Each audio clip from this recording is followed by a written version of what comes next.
弟兄姊妹平安，今天是2021年的9月11号。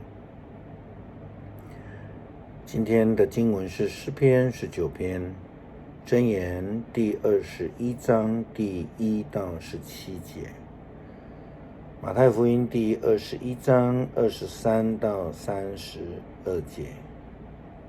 今天要跟大家分享的主题是言行合一。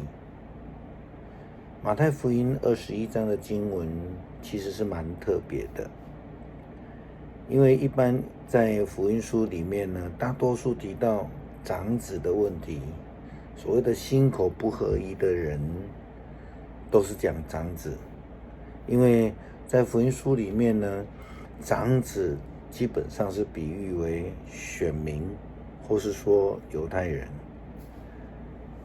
但是今天的经文马太福音21章28到32节所讲的这个比喻，这里的长子呢，虽然是口里拒绝了父亲的要求，可是他却是一位心里有不舍、有执行力的人。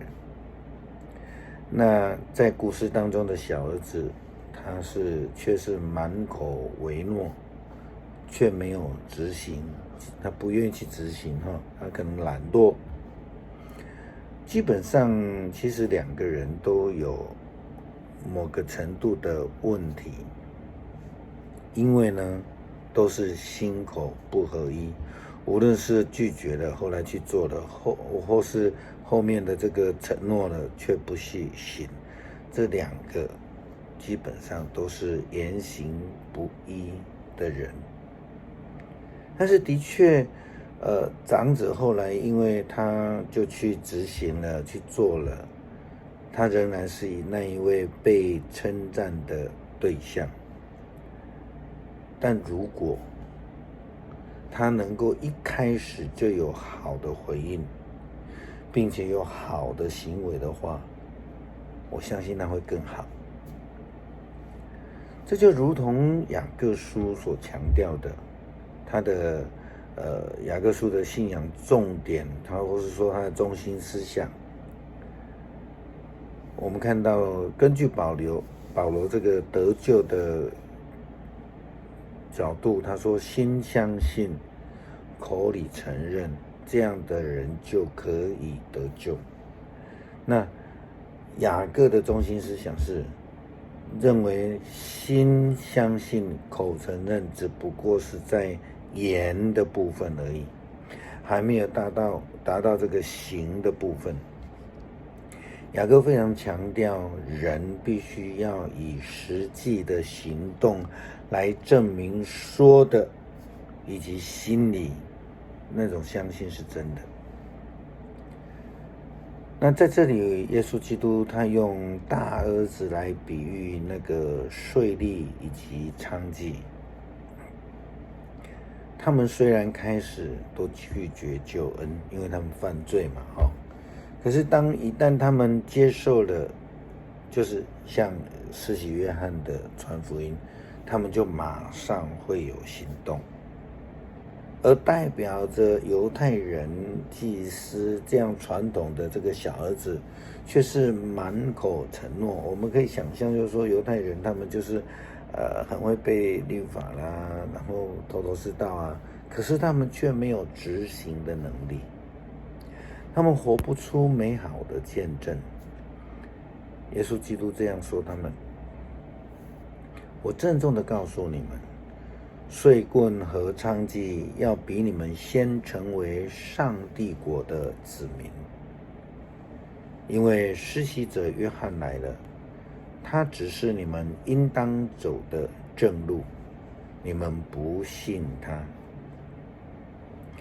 可是税棍和娼妓倒是信了他，你们看见了，仍然没有改变心意，还是不信他。所以要成为一位心口合一的人，确实是不容易的事情，但是却是必要的一个工作。祭司长和犹太人的长老质疑耶稣教导人的权柄。必须要澄清的是，祭司长和犹太人他们并没有质疑上帝的权柄，他们所质疑的是耶稣没有被授权。被谁授权呢？被长老们、被祭司们授权。耶稣就在圣殿里面教导人，好像夺取了他们的权柄，夺取他们的荣光一样。耶稣基督反而用施洗约翰的权柄来问他们，因为施洗约翰基本上也不是一个从事传统先知工作的一种先知人，他却是那位吃野蜜传悔改福音在旷野工作的先知。那祭司们跟犹太人的长老们却不敢质疑约翰。那对于耶稣基督所提问的，让他们呢左右为难，不知道如何回答也如同箴言21章第2节所说的，人以为自己所做的都是对的，上主却审查他的动机。秉公行义的比献祭更蒙上主悦纳。到底上帝要的是什么？是人都以为自己做的都对，所以按己意而行吗？如果我们看到大卫在他的悔罪诗，就是诗篇51篇所提到的，他说：神啊，求你为我造清洁的心，使我里面有重新有正直的灵。这是第10节。16节、17节我们比较熟。他说：你本不喜爱祭物，若喜爱，我就献上。凡祭你也不喜悦。神所要的祭就是忧伤的灵。上帝啊，忧伤痛悔的心，你必不轻看。另外，我们也在箴言21章的经文里面看到这样的一个提醒。他说：宫里无人理睬，暗中送礼可息怒气，用钱贿赂可止烈怒。秉公行义使正直的人高兴，作恶的人却心怀恐惧。从明智的路上迷失的人，死亡在等着他们。整天宴乐必然穷困，因为吃喝无度，怎么能够富足呢？